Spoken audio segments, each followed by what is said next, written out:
After 8 years and $115,000 in combat pay sent home, I discovered my family lied. I was funding their lavish vacations, not crises. I don't usually waste time on this stuff, but I'm stuck on night watch with nothing but my thoughts, and figured typing this out might help some other poor bastard avoid getting played like I did. Fair warning, I'm not great with words, so bear with me. I'm 32, male, and enlisted in the Army right after high school. I grew up in a middle-class family in the Midwest, nothing special. Dad worked in manufacturing, and Mom was a part-time receptionist. My sister, Lark, 35, female, was always the golden child, pretty, popular, and got good grades without trying too hard. I was more of the quiet, reserved type. A decent student but never stood out much, except in sports. When I enlisted, it wasn't about running away from home or anything dramatic. I genuinely wanted to serve, and I had my sights set on something challenging: Army Rangers. I made it through basic, then airborne school, and finally Ranger school. One of the hardest things I've ever done, but I earned my tab. For those who don't know military stuff, that's kind of a big deal. My first deployment came about 2 years after I enlisted. Middle East, hot as balls.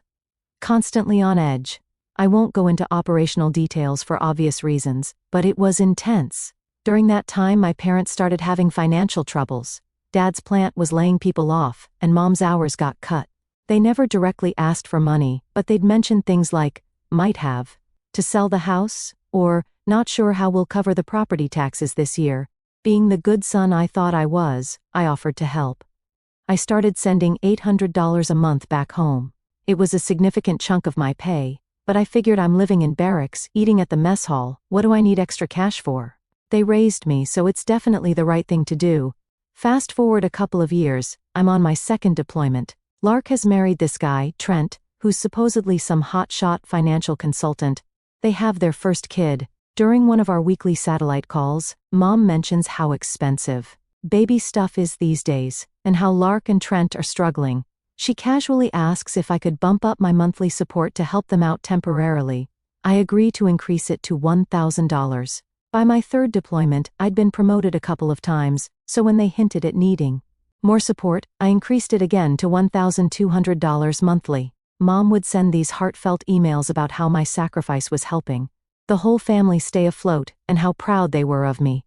Dad occasionally sent awkward but sincere thank you messages. It felt good, you know? Like I was taking care of my people, even from thousands of miles away. During those 8 years, I missed too many events. My grandfather's funeral, Lark's wedding, the birth of all 3 of her kids, countless Christmases, Thanksgivings, birthdays, and my best friend Eli's funeral after he wrapped his motorcycle around a tree. That's military life. You accept those sacrifices. But what made it easier was knowing I was still contributing to my family's well-being, that the money I was sending was keeping a roof over my parents' heads and helping them through rough times. Fast forward to 3 months ago, I finally got approved for some extended leave after my 4th deployment. I'd been gone for almost 22 months straight this time, a particularly long stretch, even by Ranger standards. I was excited to finally spend some quality time with my family. My buddy Maddox, who's my cousin and also the only family member who ever sent me care packages, suggested we organize a small homecoming gathering, just family and a few close friends at my parents' house. My mom seemed excited about it on our calls, saying how they'd been waiting years to properly celebrate my service. So, I flew back to the States, spent a couple of days at Fort Benning handling paperwork, then headed home. 2 days before the planned gathering, I got a frantic call from my mom. "Cole, honey, something terrible has happened," she said, her voice shaking. "Lark's having serious complications with her pregnancy. The doctors are saying it might be placental abruption. We need to go be with her right away. She might lose the baby." My heart sank. Lark was about 7 months pregnant with her 4th kid, and this sounded serious. "Where are they taking her?" I asked. "She's being transferred to Mayo Clinic. We're driving up tonight to meet them there." "I'm so sorry about your homecoming, sweetheart. I know you must be disappointed." Sure, I was disappointed, but family emergencies happen. My sister's life and her unborn child's life were obviously more important than some dinner. "Don't worry about it, Mom. Go take care of Lark. We can reschedule when things settle down. Keep me posted, okay?" "You're such a good brother," she said. "Oh, before I forget, there might be an issue with this month's transfer. The bank flagged it for some reason. Could you call them and sort it out? We need to cover some expenses for this emergency. I assured her I would. Then I called Maddox to cancel the gathering. Damn, that sucks, he said. Want to just do something smaller? A few of the guys from high school are around. We could hit up Ali's tomorrow night instead. I agreed. Figuring a low-key night with some old friends was better than sitting alone in a hotel room. The next evening, we met up at Ali's. Me, Maddox, and 2 buddies from high school I hadn't seen in years. We were catching up, sharing stories, giving each other grief like we were 18 again. It felt good, normal, something I hadn't experienced in a long time. A few hours into the night, we were swapping stories about what happened to people from our graduating class. Marcus was mid-sentence about how our valedictorian ended up living in his mom's basement when Maddox, half listening while scrolling through his phone, suddenly let out a low whistle. Man, those pictures your parents posted look amazing. That infinity pool is sick. Your sister's looking pretty good for being 7 months pregnant too.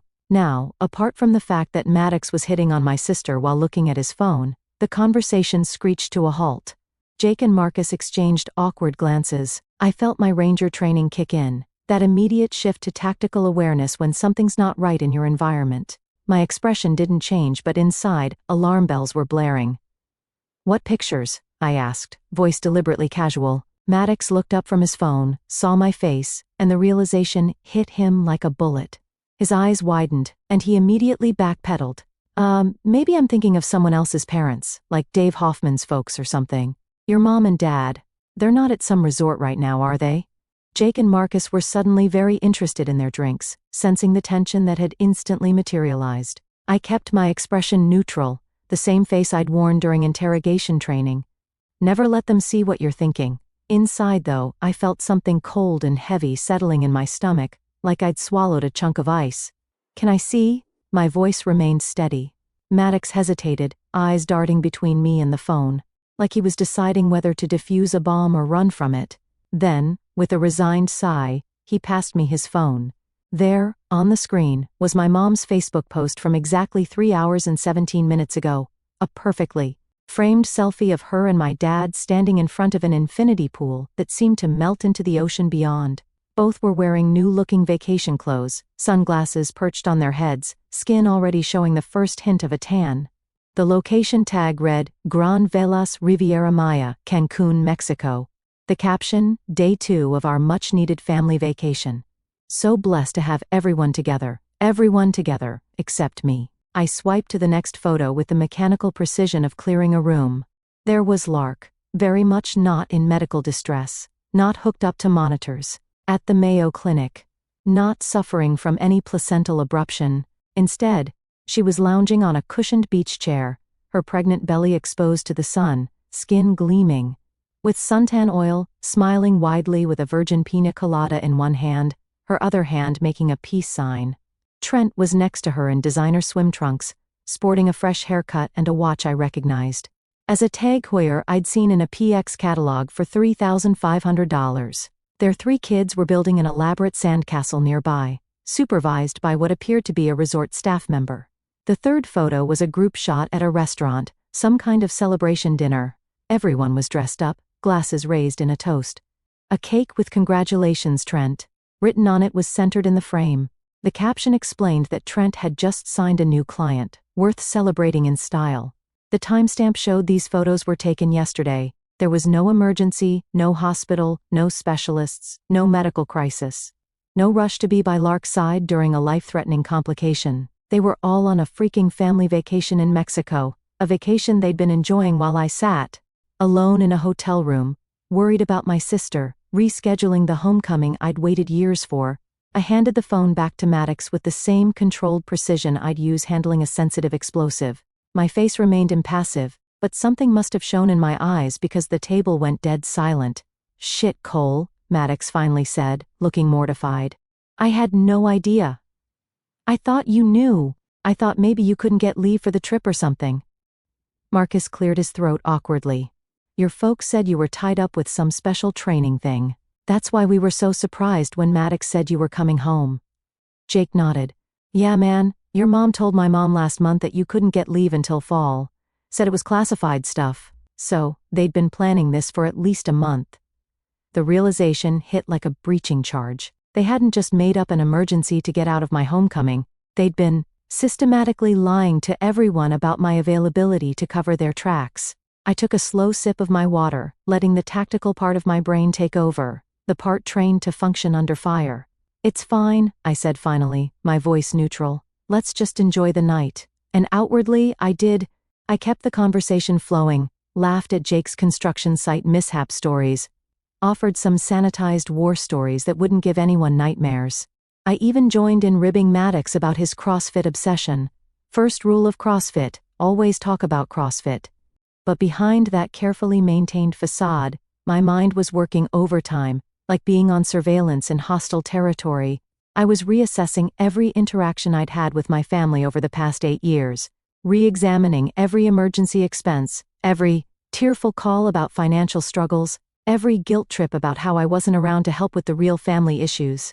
8 years of deployments, 8 years of sending money home, 8 years of living frugally so they could supposedly keep their heads above water, and all that time, they'd been living a completely different reality than what they'd portrayed to me.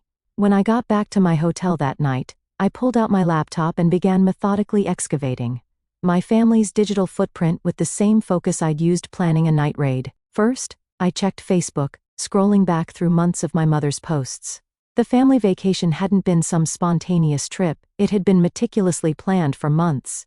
There were comments dating back to February about resort bookings, coordinating time off, shopping for new swimwear. My mom had posted in March, 96 days until our annual beach getaway. "Can't wait," with Lark commenting, "Mom, don't count down or it feels even further away." Annual. This wasn't a one-off trip, this was a regular family tradition. I pulled up my banking app and began systematically reviewing my statements, going back years. The pattern emerged with the clarity of a thermal signature on a cold night. Every May or June, like clockwork, there was always a larger withdrawal requested by my parents. $3,500 to $5,000, always explained away as property taxes, unexpected medical bills, car repairs, or furnace replacement. And there, in each corresponding June or July, were Facebook photos of family vacations, different resorts, different beaches, but the same pattern, the same people, the same lies. I pulled up my email and searched for emergency in messages from my parents. Dozens of results appeared: medical emergencies, car emergencies, home repair emergencies, tax emergencies, all coincidentally requiring almost exactly the amount that would fund a nice family vacation, or, as I was now discovering, private school tuition payments that were due. I leaned back in the hotel chair, trying to process everything. Then I got a text from my mother. "Lark's doing a little better. Doctor says bed rest for a week minimum. Are you checking on that transfer?" I couldn't sleep that night, not because I was angry, though there was a slow, cold fury building inside me like a distant storm, but because I felt like such an idiot, like I'd been providing Overwatch for the wrong target the entire time.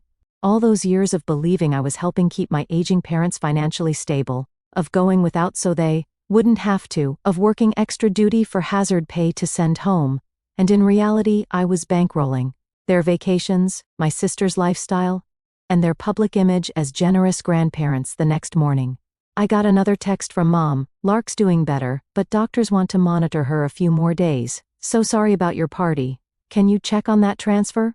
Hospital bills are adding up fast." Ah yes, those expensive hospital bills at the 5-star beach resort must be tough, paying for all those poolside margaritas. I didn't respond to her and decided to take a little field trip to my parents' empty house. I still had a key from before I enlisted. Guess they forgot about that little detail.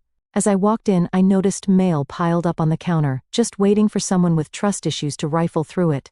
And let's just call what I found enlightening: tuition statements for not one, not two, but 3 different private schools, the fancy kind where they probably serve organic lunches on china plates. Combined annual damage, $78,000 for elementary school. Cool. Credit card statements showing my hard-earned cash was funding summer camps, private violin lessons, designer kid clothes, and whatever the hell competitive equestrian gear is. Because every 8-year-old needs a $900 riding helmet, right? But what got me baffled was Mom's budget notebook, with a special section labeled Cole's contribution, with detailed plans for my money. And obviously, None of it involved keeping the lights on or saving their house. 8 years, $115,000, all so my sister's family could play lifestyles of the rich and famous, while I was living my best life in a desert tent, eating military rations that expired during the Bush administration. Then I found a thank you card from Lark, Mom and Dad. Thanks for always making sure the kids get the best education possible. We couldn't do this without you both sacrificing so much for us. Apparently she had no idea I was the actual sacrificial lamb. Mom and Dad were taking full credit for my financial contributions. Genius move, really. Why tell your daughter you're mooching off your son when you can just pretend to be generous grandparents instead? I left the house and drove straight to my bank, changed all my account information, passwords, and security questions, and put a freeze on any transactions over $100. Then, I canceled the automatic transfer to my parents' account. That evening, my mom called again. I let it go to voicemail. She left a message sounding concerned, asking why I hadn't responded to her texts and if I'd fixed the transfer issue. I texted back one line, coming back to town next weekend. Need to see everyone. Dinner at your place, Sunday at 6 p.m. Important family matters to discuss. She tried to wiggle out of it, saying Lark might still need them at the hospital. I was firm. Sunday, 6 p.m., everyone needs to be there. Finally she agreed. That gave me a week to prepare. I used the time to get my thoughts in order and gather more evidence. I found social media posts going back years, showing family vacations, expensive gifts, and fancy dinners, all happening while I was deployed and sending money to keep the lights on. I compiled it all into a folder on my phone. When Sunday arrived, I showed up at exactly 6 p.m., wearing my civilian clothes but with my Ranger tab pin on my jacket lapel, a small reminder of who I was and what I'd been doing while they were living it up. I arrived exactly at 1800 hours, military punctuality that had become second nature. When I walked in, everyone was already there, my parents, Lark, Trent, and their 3 kids, Aiden, 8, Chloe, 6, and Zoe, 4. They were dressed casually but well, the kind of casual that actually costs serious money. No visible traces of their recent beach vacation, except the lingering tans. The atmosphere was thick with tension. They knew something was up, but weren't sure exactly what I knew or how I knew it. My mom rushed forward, hugging me a little too tightly, her designer perfume overwhelming. "Cole, honey, we've missed you so much." Her voice had that high, slightly theatrical quality she used when lying. "How was your trip home?" "I'm so sorry about the homecoming party. Lark's feeling much better now, thank goodness." Dad hung back, offering a stiff handshake and an awkward shoulder pat. "Good to see you, son. You're looking fit." Lark gave a small wave from across the room, one hand resting protectively on her pregnant belly like it was a shield. "Hey, big brother." Trent stepped forward with forced heartiness. "The man of the hour. Great to finally see you." Finally. I'd been back in town for nearly a week, supposedly while his wife was in a medical crisis. The kids stared at me with undisguised curiosity. They barely knew me, just the uncle who appeared in rare photos on the fridge and sent presents at Christmas. I gave them all a neutral smile, the same one I'd perfected during negotiations with tribal elders, polite, unreadable. "Let's eat first," I said calmly. "Then we can talk." Dinner was awkward. My parents kept trying to steer the conversation towards safe topics. The kids talked about their schools, their activities, their friends. Lark mentioned her pregnancy and how excited they were for the new baby. Not a word about any medical emergency or hospital stay. As my mom brought out dessert, I decided it was time. "So, how was Cancun?" I asked casually. The room went dead silent. My mom froze mid-step, dessert plates in hand. "What?" my dad stammered. "Oh, you don't know?" I said, pulling out my phone. "The resort, the infinity pool, the beach. Looks amazing in these pictures." I turned my phone around to show them the Facebook photos I'd saved. My mom's face went white. "Cole, honey," she started, "I can explain." "No need." I cut her off, still keeping my voice level. "I think I understand perfectly." I swiped to the next photo on my phone, the tuition statements. "You told me Lark was having pregnancy complications, a life or death situation, you said. But somehow she managed to recover just fine while doing virgin pina coladas on the beach." Lark looked confused, then glanced at our parents. "What?" "Mom told me Cole couldn't make it home until next month because of some special training." And there it was, they'd been playing both sides. "Oh, it gets better," I said. swiping to the budget notebook photos. For 8 years, I've been sending money home because you two, I looked at my parents, you couldn't make ends meet. Turns out, you've been using my combat pay to send my niece and nephews to private school. Trent shifted uncomfortably. Look man, we didn't know, save it, I said. I'm not blaming the kids, they deserve a good education. What I have a problem with is being lied to for nearly a decade. My mom started crying, those manipulative tears I'd seen work on my dad 1,000 times. Thank God I'm not like him. We just wanted to help Lark's family. You were away. You don't understand what family needs. Don't I said, my voice dropping. Don't try to lecture me about family responsibility. I've been sending 60% of my income home while living in barracks and combat zones. I missed my best friend's funeral because I was deployed. I've watched brothers die beside me. So don't tell me I don't understand sacrifice. Lark, always quick to play victim, jumped in. Well, if you're so worried about money, maybe you should have gotten a real job instead of playing soldier all these years. The room went dead silent again. Even her kids looked shocked. I just smiled. And there it is, playing soldier. That's what you think I've been doing.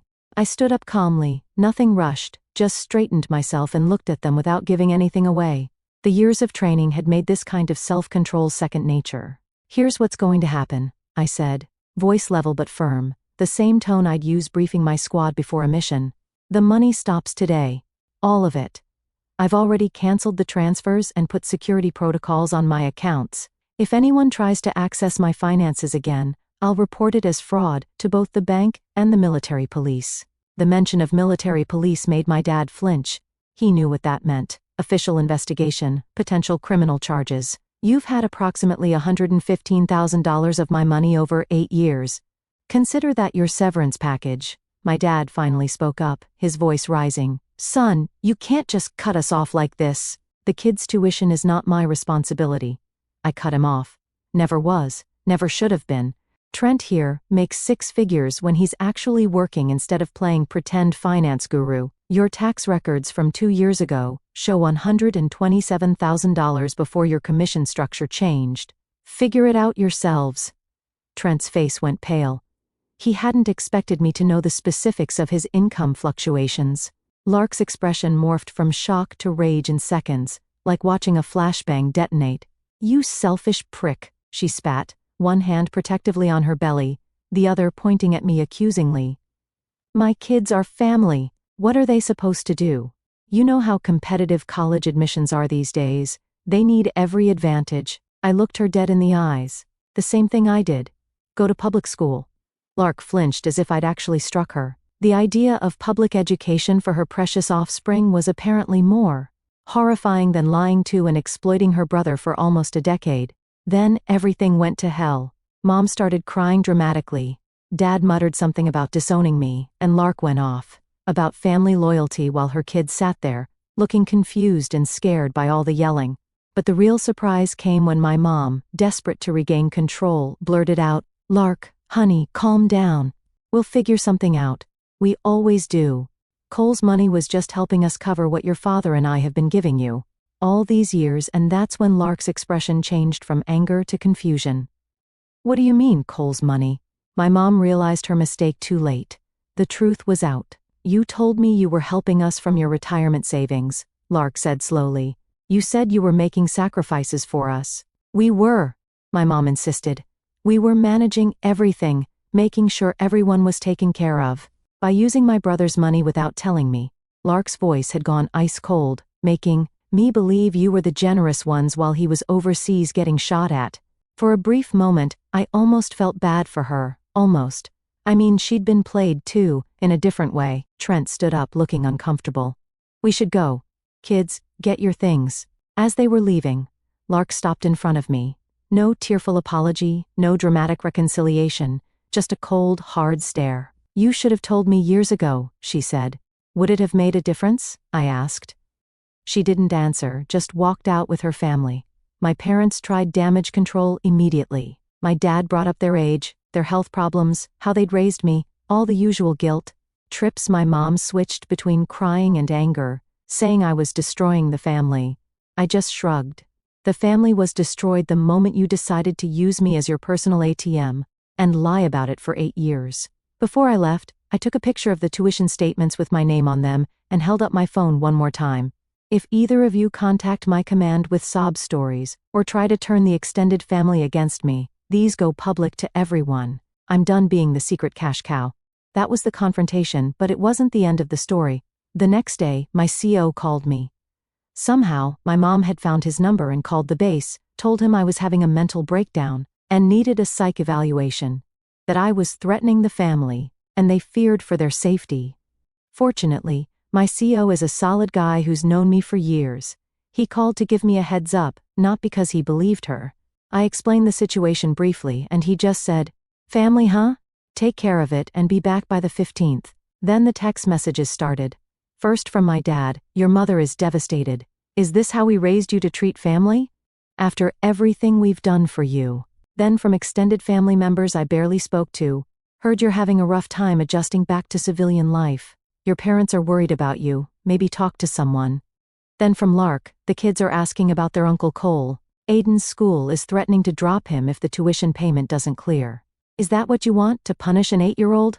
I didn't respond to any of them. Instead, I drove to Maddox's place. He'd always been straight with me, and I needed someone to talk to who wasn't trying to manipulate me. "Dude, that's messed up," he said after I explained everything. I always wondered how Trent and Lark afforded all that stuff. His business is mostly smoke and mirrors. Half the people he's consulted for ended up losing money. "Did you know about the money I was sending home?" I asked. He shook his head. "No way. Aunt Lisa just said they were comfortable because of good investments." I figured Uncle Rick's union pension was better than most. We spent the evening catching up properly. Turns out, Maddox had gotten divorced last year after finding out his wife was cheating with her CrossFit instructor. He was also the only one who'd been sending me updates about what was really happening back home, though even he hadn't known the full financial situation. "What are you going to do now?" he asked as I was leaving. "Focus on my career, maybe look at buying a place near base. I've got a chunk of savings now that I'm not sending it all to them. They're going to keep coming at you," he warned. "Aunt Lisa doesn't give up easily." And he was right. 3 days later my mom showed up at my hotel. No idea how she found out where I was staying. The front desk called my room. "Sir, there's a woman in the lobby claiming to be your mother. She seems upset." I could have refused to see her. Part of me wanted to. But I figured it was better to deal with this head on than let it fester. When I got to the lobby, she was dabbing at her eyes with a tissue. Classic mom manipulation. Tactic, appear vulnerable in a public place so I couldn't make a scene. I sat down across from her. "How did you find me?" "I called all the hotels in town," she said. "A mother knows these things." I waited, saying nothing. "Cole, honey, I know you're upset. We should have been more transparent about how we were using your help." "My help was based on lies," I said. "You told me you needed money for basic expenses, that you might lose the house. Instead, you were using it to send Lark's kids to private schools that cost more than most people's college tuition." She leaned forward. "You've always been so independent, so self-sufficient. Lark's family needs more support. Her husband, his business has been struggling for years. Those children need stability, advantages. And you decided I should provide that without even asking me? Would you have said yes if we had?" she challenged. I thought about it. Maybe, for a reasonable amount, for actual necessities. But I deserved the choice.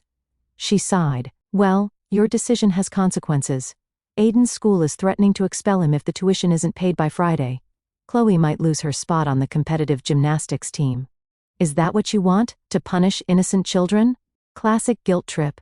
Make me responsible for outcomes that were never my obligation in the first place." I told her, "Those are Trent and Lark's problems to solve, not mine, and definitely not by emotionally blackmailing me. It's not blackmail to expect family to help family. Help, yes. Be exploited, no." She tried a different angle. "Your father's blood pressure has been through the roof since your episode. The doctor's concerned about his heart. Is this stress worth risking his health over?" I almost laughed. "Wow. Pulling out all the stops, aren't you? First the kids, now Dad's health. What's next? The family dog needs expensive surgery?" Her face hardened. The vulnerable act dropped instantly. "You've changed, Cole. The military has made you cold. Uncaring." "No," I corrected her. "Finding out my family has been lying to me and stealing from me for 8 years made me reevaluate who deserves my trust and support." "Stealing? It wasn't stealing. You offered to help. I offered to help you based on specific needs you claimed to have, not to fund Lark's upper-middle-class fantasy lifestyle. She stood up, gathering her purse. I can see this conversation is pointless. Your father was right. You've become selfish. When you're ready to be part of this family again, you know where to find us. I do, I agreed. Probably at another resort, once you find someone else to foot the bill. She left without another word. I sat there for a while, feeling strangely calm. For the first time in years, I felt like I was seeing my family clearly. The next day, I got a call from a number I didn't recognize. It was Trent, Lark's husband. Cole, hey, it's Trent. Got a minute? I was curious enough to hear him out. I'm listening. Look, man, I wanted to apologize. I genuinely had no idea you were the one financing the kids' schools all these years. Lisa and Rick always told us they had it covered through investments and retirement accounts. Yeah.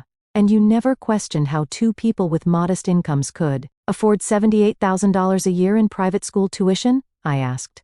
He sighed. I should have. Things haven't been great with my business the last few years. We've been living beyond our means, and your parents' help made it possible to maintain appearances. I see now how messed up that was. What does Lark say about all this? She's processing, embarrassed, angry, mostly at your parents, but also at herself for not asking more questions. The kids are upset about potentially changing schools. Not my problem, I said, though with less edge than I'd used with my mom. I know. I'm not calling to ask for money. Just wanted you to know that not all of us were in on the deception. I've already enrolled Aiden in the local public school for next semester. The girls will follow once this year's done. I didn't know whether to believe him or not. What does Lark think about that? She's not thrilled, but she's starting to realize we've been living in a financial fantasy. I've got some promising clients lined up, but it'll take time to get back on solid ground. Good luck with that, I said, not unkindly. Thanks. And Cole, for what it's worth, I've always respected what you do. That playing soldier comment Lark made, she was just lashing out. She doesn't really think that. I wasn't so sure, but I appreciated the gesture. Take care of your family, Trent. The right way this time. After hanging up, I wondered if I was being too hard on Lark. She'd been played too, in her way. But then I remembered her calling me selfish and attacking my career. Some things just stick with you. 2 weeks later, I was back on base. Life went back to normal, training, paperwork, PT, more training. I slept better, knowing I wasn't stressing about their next emergency expense. Maddox kept me in the loop. My parents were telling everyone I had PTSD and cut them off during a breakdown. They played the victim card. My mom even cried about how the war changed him to anyone who'd listen. Some relatives bought it, but others got suspicious when Maddox started asking how my sister's kids afforded those fancy schools on my parents' modest income. My mom tried calling my CO, claiming I owed them money. He shut that down fast and suggested I consider a restraining order. My dad sent a long email about family duty and how they'd planned to pay me back in their will. I didn't bother responding. Lark stayed quiet. Through Maddox's social media, I saw her kids had changed schools. She posted less about vacations and more about home-cooked meals and park outings, a reality check. 3 months later, I got a package with a letter from Aiden. Classic manipulation move, using a kid as the messenger. He wrote about his new school without the swimming pool, how his mom cries when she thinks they're asleep, and how they're making sacrifices now. The part about maybe if we're good, you'll help us again someday made it obvious this wasn't just an 8-year-old's random thoughts. I kept the drawing but didn't respond. The contact attempts slowed down after 6 months. Maddox said they'd canceled their annual beach vacation. My mom took a full-time job, and Dad was thinking about working part-time at the hardware store. I used my extra cash to invest in myself, cybersecurity courses, a small condo near base. I started dating a physical therapist from the VA hospital. Last week, my dad sent a handwritten letter, actually owning up to their mistakes. They'd downsized, Mom was working full-time, and they were all living within their means. Maddox confirmed it was true. I sent a short email acknowledging his honesty, but making it clear I wasn't ready for family dinners. Honestly, after all this, I learned that sometimes the best thing you can do is set boundaries and stop enabling bad behavior. My family's probably healthier now, even if they don't see it. I definitely am. So, basically folks, if you're being used as a family ATM, ask yourself, am I helping or enabling? What would happen if I said no for once?